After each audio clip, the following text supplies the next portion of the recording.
Everybody, in this tutorial we're going to look at lights. And lights is what can really make your models and your renders look more realistic. Let me show you an example. If I render this, right now I just have a sphere and a plane. I've dragged on from the content browser, which was in my last video, um, some materials or this wooden texture. Okay, so when I render, this is with no lights. You can see I'm missing my shadows, my form shadows, my cast shadows, uh, and everything just looks fake. Looks like it's almost floating. There's no shadow underneath the sphere. So light can fix everything.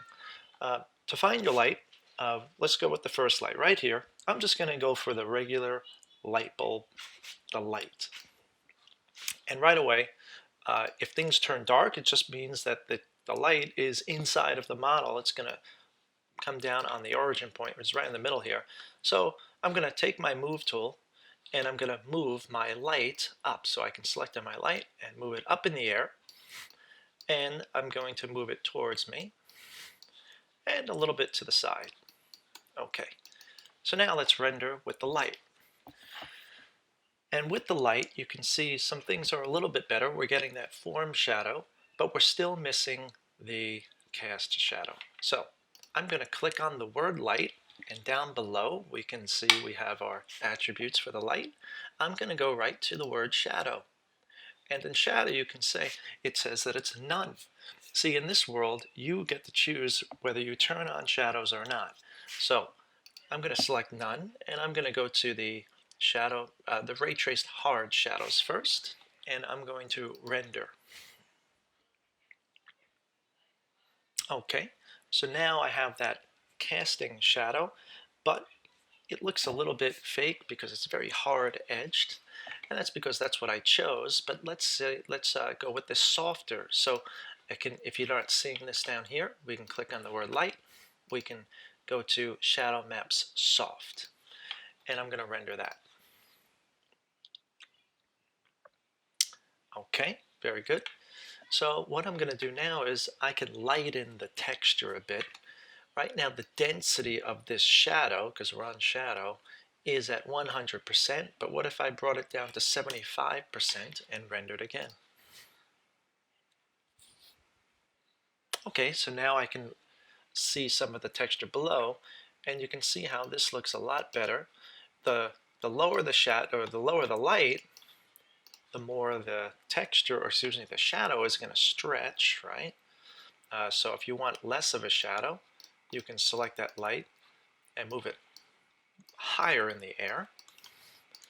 And let's see this now.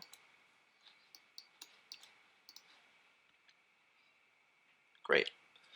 So that's the light, just the regular light bulb. Let me show you a whole different type of light. I'm going to delete that light and just be left with my models again. And the other place you can go, you can, first of all, you can try any of these out you want.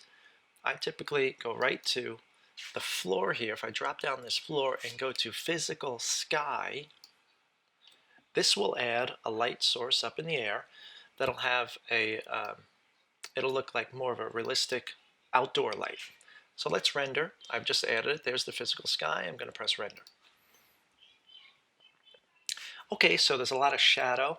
That's because we're kind of the middle of the day. The shadows kind of actually looks like it's the light source is behind the sphere. How do we change that?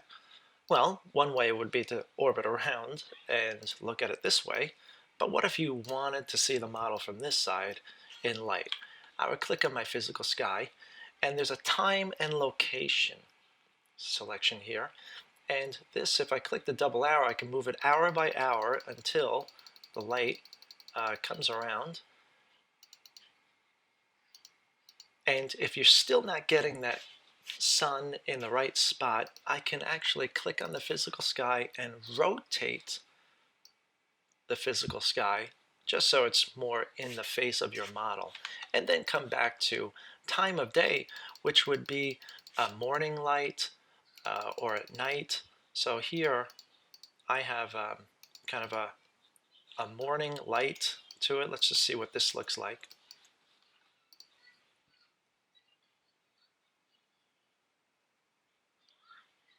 It's going to take a little bit longer to render for the physical sky, but you can kind of see I've got this kind of golden light source with a different type of physical sky time of day.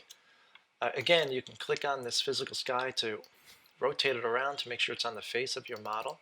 Let's go more in the middle of the afternoon here, and let's take a look. Great. So give this a try. Try the physical sky, try out lights, move them around. You can add multiple lights. You can change the color of lights by just going to general and changing colors in here. There's a lot of different things you can do. You can change the shadow color as well. Right in here, you can change anything, anything you want. So once this is selected, then you can see it opens up a lot more that you can actually do with shadows. That's all for now. Stay tuned for my next video and give it a try.